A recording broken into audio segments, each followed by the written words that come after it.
क्या आप अपनी एज को रिवर्स करना चाहते हैं, वो भी एक ऐसे तरीके से जिसमें कोई भी सर्जरी इन्वॉल्व नहीं है और उसके कोई साइड इफेक्ट्स नहीं है। ये फ्री ऑफ कॉस्ट है और बहुत सुकूनदेह चीज है।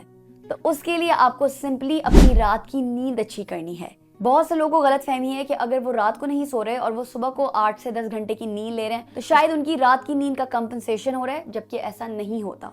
साइंटिफिकली प्रूवन है कि आपको रात के 10 बजे से सुबह के 4 बजे तक की नींद जरूर लेनी चाहिए है। इन 6 घंटों में हमारी बॉडी डिटॉक्सिफाई करती है सारे टॉक्सिन्स को। इसके साथ साथ सेल्स की ग्रोथ, सेल्स की रिपेयर होती है। हमारी बॉडी के जितने भी ऑर्गन्स हैं उनकी सही तरीके से ग्रोथ होती है।